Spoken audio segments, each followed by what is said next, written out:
I used to just like steal, take stuff like that. I used to just take stuff. I used to snatch iPhones like that. Hotboi's luck has officially run dry. A judge just dropped a sentence that could remove him from the streets for good. And this wasn't some random slip-up. This has been building for years. From small-time theft to serious charges, his rap sheet is long, messy, and impossible to ignore. He once admitted, "I used to just still take stuff like that. It's basically just take stuff used to snatch out for like that."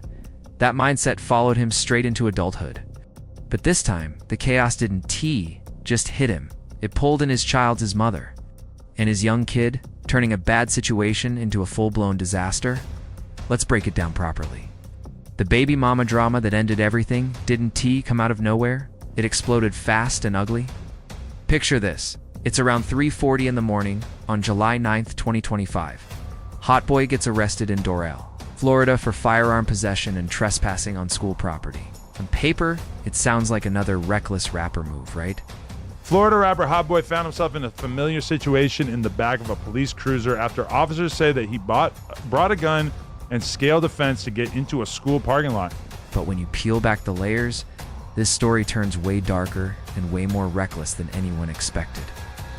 According to his legal team, this whole nightmare kicked off because his baby mama allegedly posted his real-time location online while he was out with his son.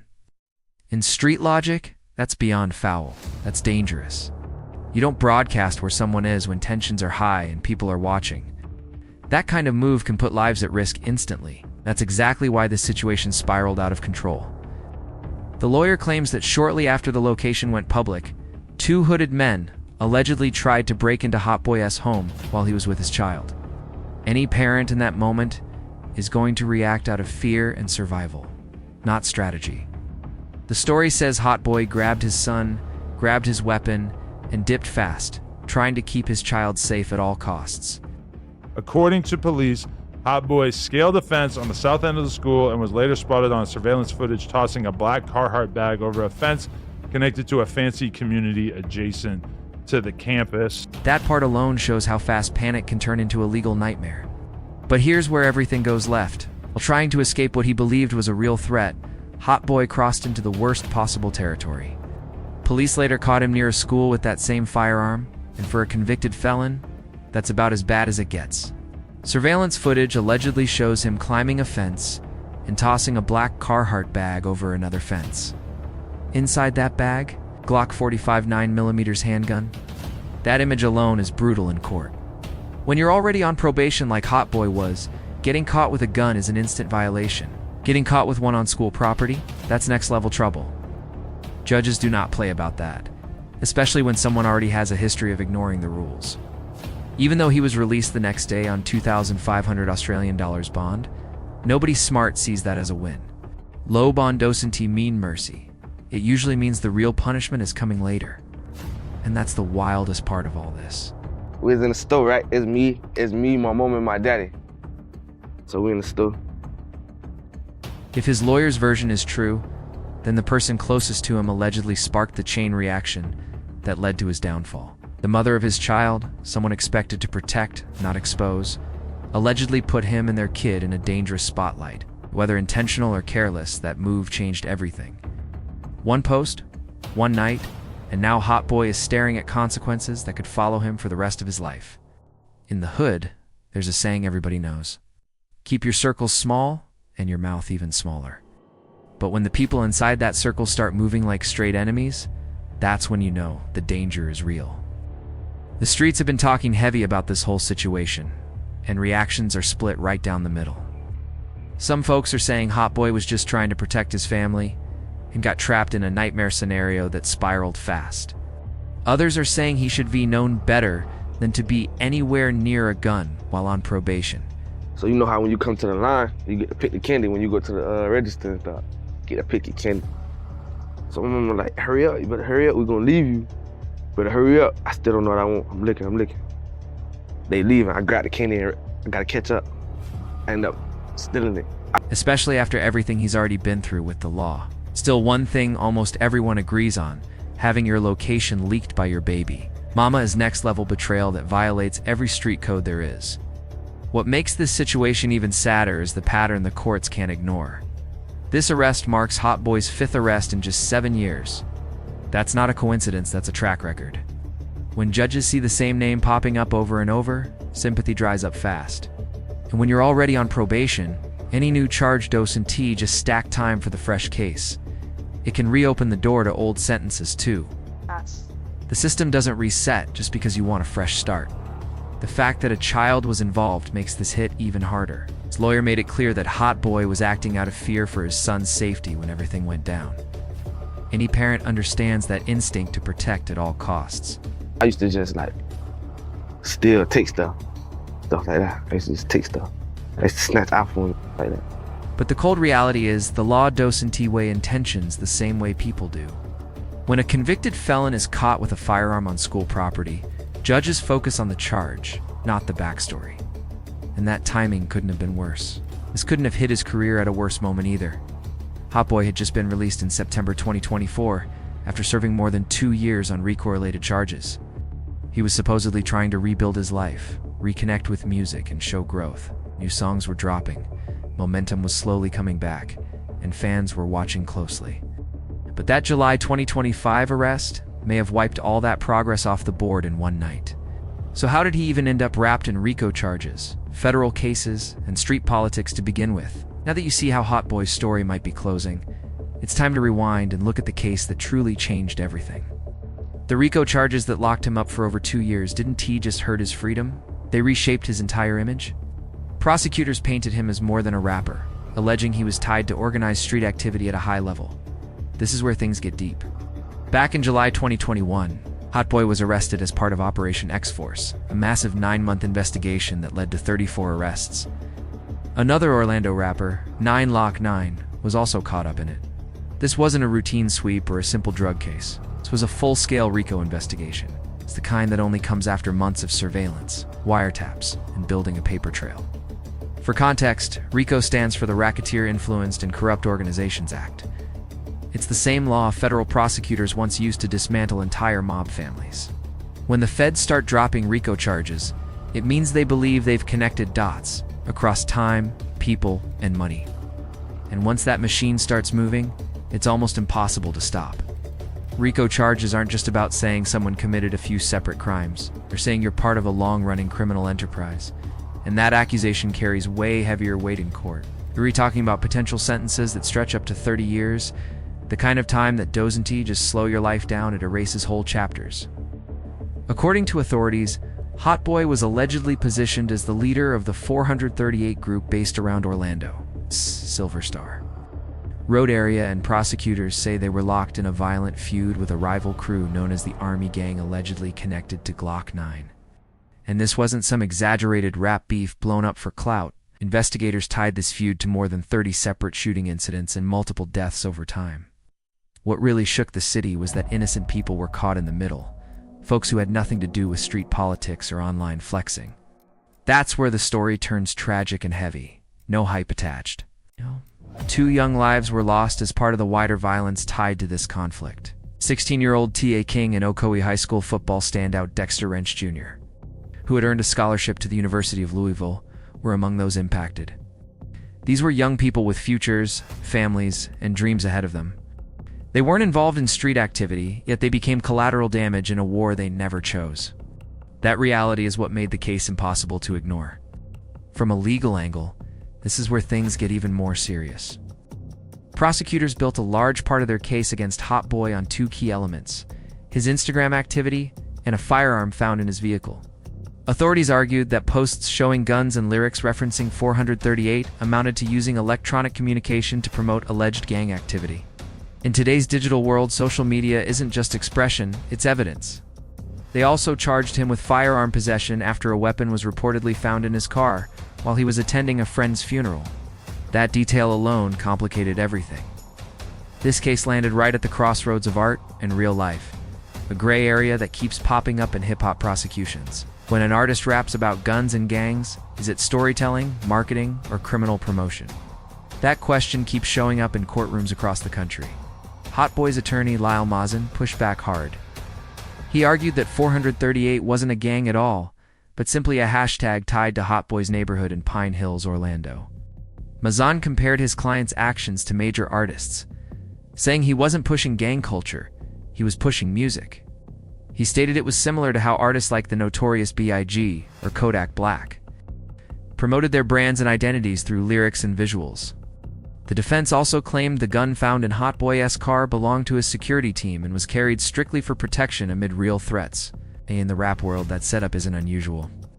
But when rival crews, past beefs, and federal eyes collide, even hired protection can turn into a serious legal liability.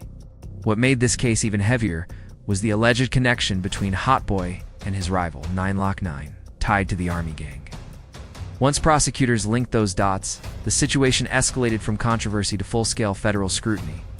The investigation uncovered a long, ugly pattern of retaliation that had been building for years.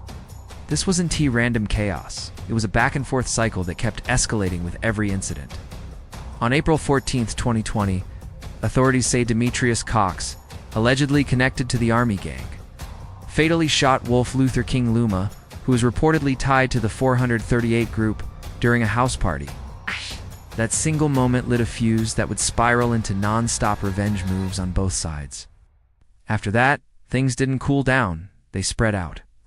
Over the following months, the violence reportedly moved into public spaces, which is when alarms really started ringing.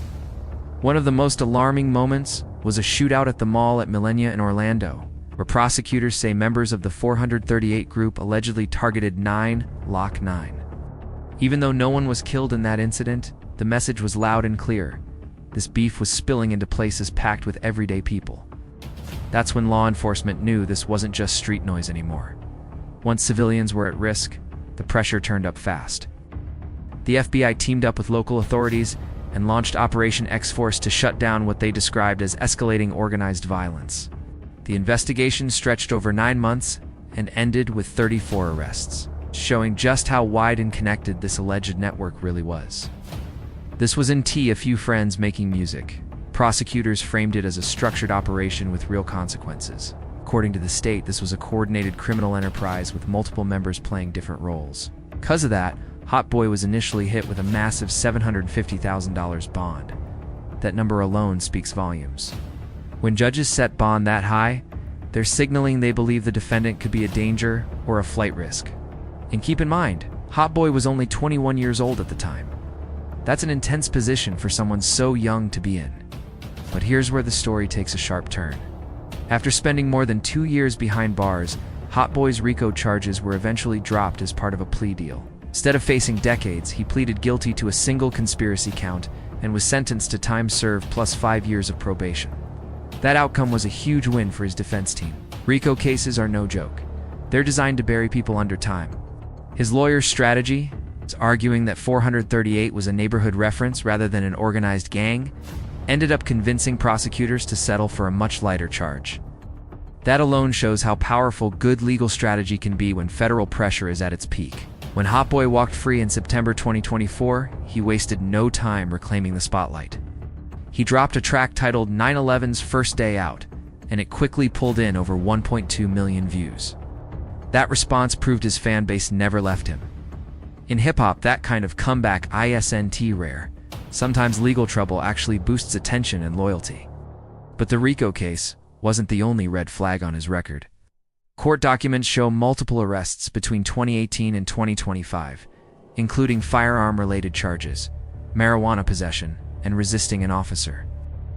That repeated contact with law enforcement created a pattern judges don't ignore.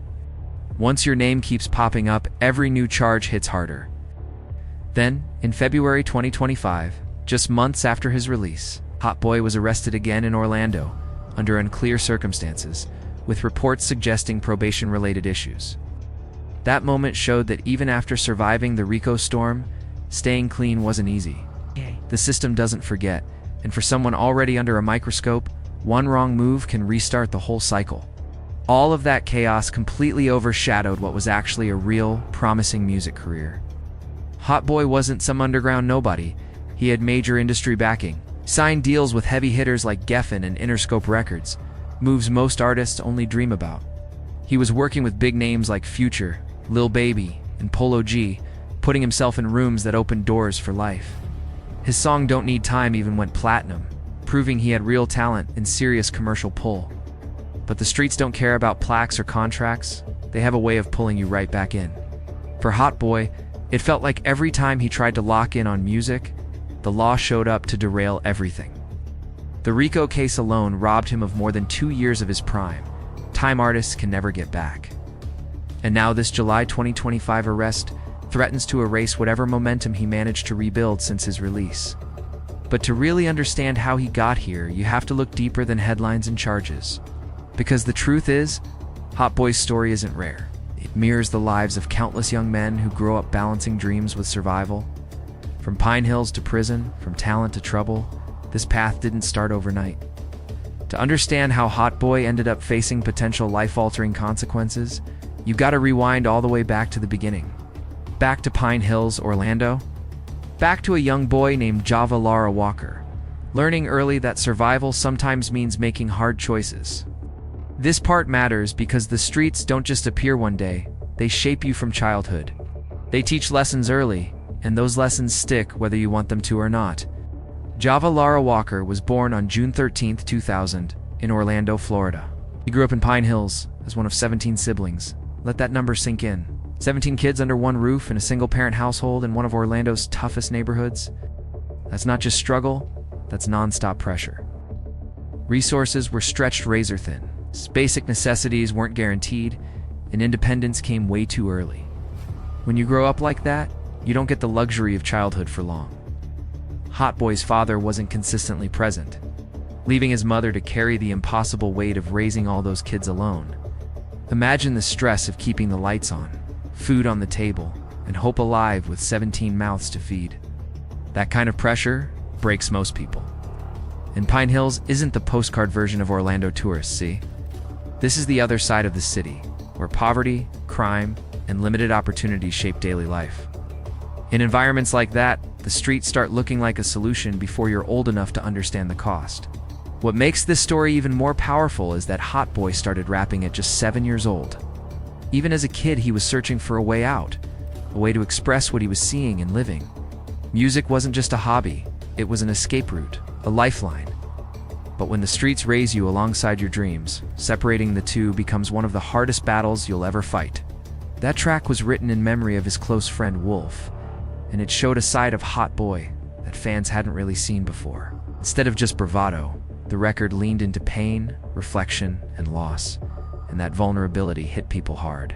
Listeners connected because it felt real, not forced, like someone finally letting the walls down.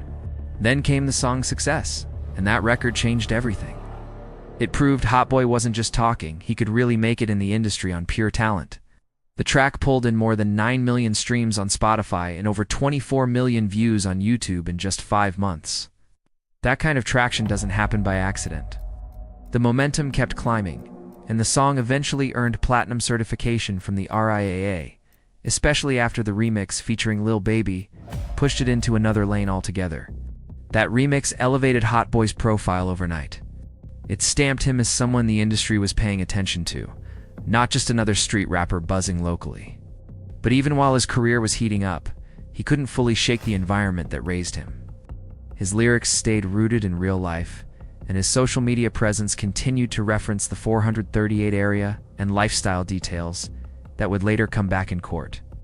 He dropped his first mixtape, Cut DA Fan on May 22, 2020, and it wasn't some throwaway project. The tape featured collaborations with artists like LPB Pooty and Rico Cartel, adding credibility right out the gate. Music platforms and critics praised it for raw storytelling and melodic flow, calling it authentic instead of industry polished. That early success opened major doors. Soon after, Hotboii landed recording deals with Interscope Records, Geffen Records, and Rebel Music. Those deals gave him access to real budgets, real promotion, and real distribution. He followed up with high-profile collaborations, including Future on Nobody's Special and Polo G on Goat Talk 2, proving he wasn't just a one-hit name. His debut studio album, Oh Oh Baby, dropped on December 22, 2020, followed by Life of a Hotboii in 2021 and Blinded by Death in 2022. That last project cracked the Billboard 200 at number 89, a major milestone for someone from Pine Hills. That kind of chart placement showed he had officially arrived. But success doesn't automatically erase where you come from. As for artists with street roots, there's always tension between the past and the future. Loyalty versus survival. Hotboi's continued association with 438 and his legal troubles showed just how hard it is to fully separate from the environment that made you even after you make it. The streets don't just disappear, they follow you, especially when you keep representing them in your music and online presence. That's the real tragedy here. Hotboii had the talent, the work ethic, and the industry backing to build something long-term. His streaming numbers, chart success, and collaborations proved he could compete with the best. But his criminal history kept stacking against him. Multiple arrests between 2018 and 2025, including gun-related charges, drug possession, and eventually the RICO case, created a pattern judges take very seriously. Each arrest raised the stakes of the next one. The consequences kept getting heavier every time. You can hear his upbringing all over his music. Tracks like Graham House Blues and Don't Need Time pull straight from his experiences with jail, loss, and street pressure. That honesty was his biggest strength as an artist, but it also meant he was constantly walking a tight line between art and autobiography. Hotboii often talked about feeling responsible for representing his neighborhood and people from similar struggles. That loyalty runs deep in hip-hop culture, but it can also trap artists into holding on to connections that don't serve their future. The final irony in Hotboi's story is painful. The moment that led to his July 2025 arrest, trying to protect his son, might be the most human part of his entire journey. After everything, all the cases and jail time, he was still a father first when it counted. But that same instinct, that basic drive to protect your child, may end up costing him everything he worked for.